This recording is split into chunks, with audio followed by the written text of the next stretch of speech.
Salut! On se retrouve aujourd'hui pour une vidéo tag. Et aujourd'hui, je suis encore allée chercher dans les archives de YouTube et j'ai trouvé un tag qui était assez sympa. 15 choses sur moi.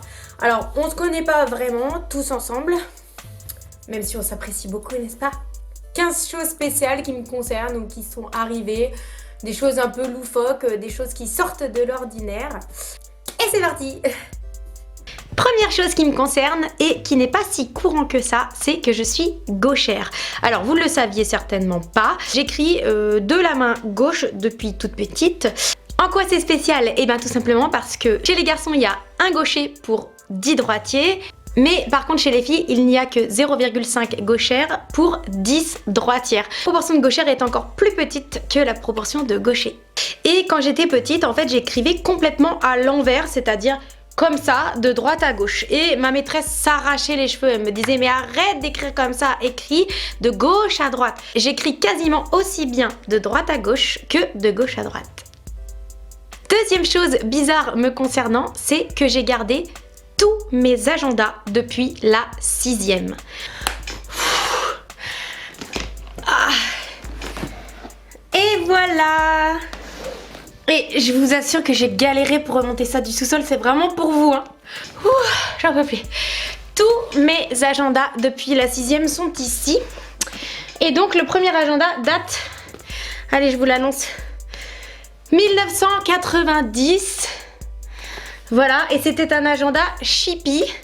Après j'ai eu agenda Fido Dido, très à la mode, en 1991. Ça j'étais en 6e, ça j'étais en 5e. Donc j'ai tous mes agendas et comme bien sûr je garde le système agenda parce que je suis prof, celui de l'année dernière, c'est celui-là. Bon bah j'ai plus qu'à le redescendre maintenant. Troisième chose sur moi, c'est que je suis du signe Capricorne. Qu'est-ce que ça change? Eh ben ça change qu'en fait je suis absolument tenace et que quand j'ai une idée dans la tête, personne ne peut me l'enlever. Quand j'ai décidé que j'allais faire quelque chose, eh ben je ne lâche jamais rien. C'est horrible. Autre anecdote sur moi, c'est que j'ai passé une classe à l'école. Je m'ennuyais tellement. Mes parents m'ont fait faire des tests de l'éducation nationale et ils en ont conclu qu'en fait je m'ennuyais clairement en cours. Donc il a été décidé qu'après ces tests, je passe une classe à l'école. Ce qui fait que ça a été pratique parce que comme ça, j'ai eu mon bac à 17 ans et j'étais tranquille. Autre anecdote à mon sujet, c'est que je suis totalement asymétrique. Je sais pas si vous vous en rendez compte, mais j'ai un côté, ça va pas.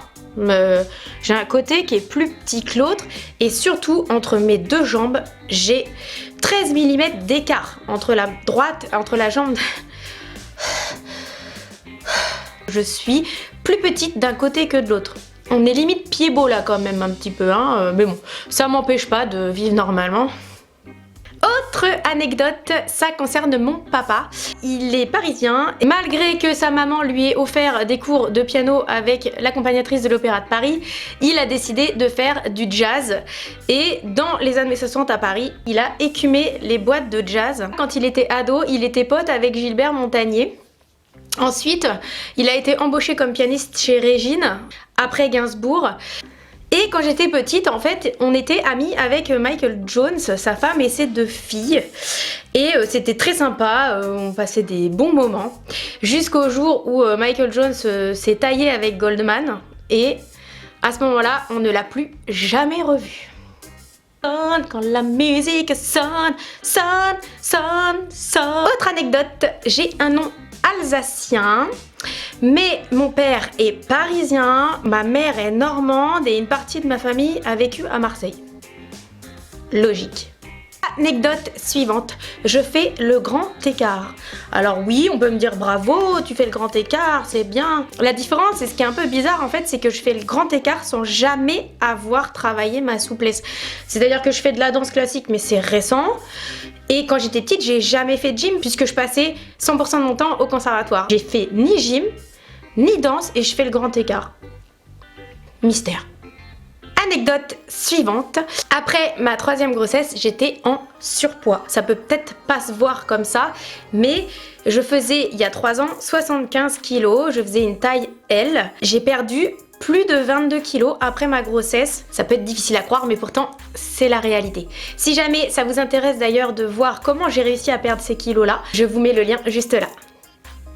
Autre anecdote bizarre sur moi, c'est que je déteste aller me coucher. En fait, je supporte pas à la fin de la journée où il va falloir que je fasse rien. En fait, je suis quelqu'un qui a toujours besoin de faire quelque chose. Je ne supporte pas l'inactivité. Or, aller me coucher, c'est horrible. J'ai l'impression de mourir un peu. Donc chaque soir, j'ai l'impression de mourir un peu. La seule chose qui me réconforte, c'est de me lever le matin. Autre anecdote sur moi, c'est que j'ai eu une aventure avec un rappeur français connu. Alors là, vous allez dire, mais qu'est-ce qu'elle nous raconte son histoire à la con, celle-là? Et ben, à chaque fois que je le raconte, finalement, les gens, ils le prennent bizarrement, en fait. En fait, je peux jamais en parler parce que souvent, en fait, on me dit, allez, arrête, t'es en train de te la péter, là, pourquoi tu nous le racontes? Mais en fait, pour moi, c'est une anecdote tout à fait banale. Et voilà, et du coup, comme c'est quand même un moment marrant de ma vie, en fait, je peux jamais le raconter parce que les gens, en fait, le prennent mal que je le raconte. J'ai jamais compris pourquoi, mais bon, voilà. Et toujours est-il que j'ai eu une aventure vraiment bidon en fait avec un rappeur français connu. C'était vraiment pas super intéressant.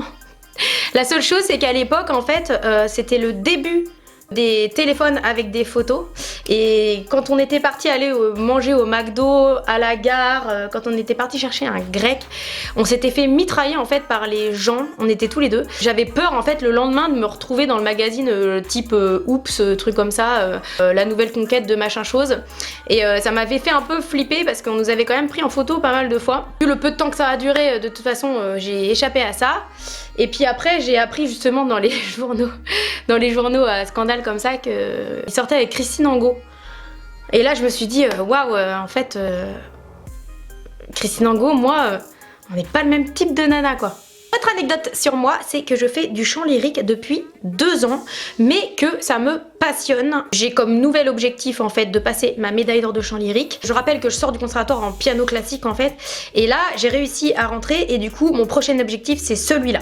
Autre anecdote sur moi, c'est que j'ai encore mon nounours de quand j'étais bébé. Ma mère me l'a acheté pour mon Noël où j'avais 1 an et je l'ai encore. Il s'appelle Toutou et c'est mon nounours que j'ai depuis que je suis née. Et celui-là, je vous assure que si la maison brûle, la seule chose que je sauverai de ma maison, non, ce ne sont pas mes bottes Isabelle Marant, non, ce ne sont pas mes parfums Chanel, c'est vraiment mon toutou. Je le sauverai après mes enfants bien sûr et les animaux. Et la dernière anecdote, c'est encore un truc à la con. Quand j'étais jeune, j'allais tout le temps à Paris en boîte parce que à Caen, c'était la misère, on se faisait chier. J'avais une copine qui était mannequin.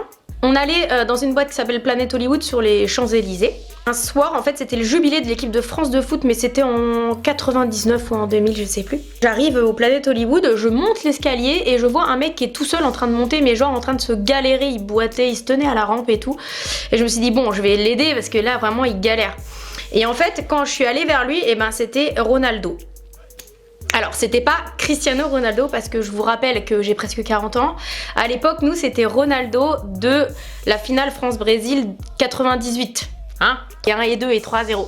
Et j'ai été tellement étonnée de me retrouver face à lui alors qu'on venait de les couillonner une année avant en finale de Coupe du Monde. Et du coup j'ai été tellement scotchée de voir sa tête que j'ai reculé en fait et j'ai rien pu dire. Il m'a regardé, il a rien dit, il a continué son chemin. Et voilà. C'était super marrant mes sorties comme ça avec ma pote mannequin. Après le problème c'est qu'elle était tellement bonne que du coup tous les mecs ils essayaient de se la gérer et puis moi j'existais plus. Genre un soir au Planet Hollywood, elle a passé sa soirée avec Stomy Bugsy, il essayait grave de se la serrer en fait et puis moi du coup j'étais toute seule. Et à un moment donné je me suis fait draguer par Yannick, je sais pas si vous vous souvenez Yannick, ces soirées-là. On drague, on danse, toi-même tu sais pourquoi. Bon c'était la honte quoi, donc je lui ai mis un vent quoi. Par contre elle, avec Stomy, c'était une super époque, on a vécu plein de choses trop bien. Et voilà, c'est tout pour ma vidéo anecdote. J'espère que ça vous aura plu et on se retrouve très bientôt dans une prochaine vidéo. Salut!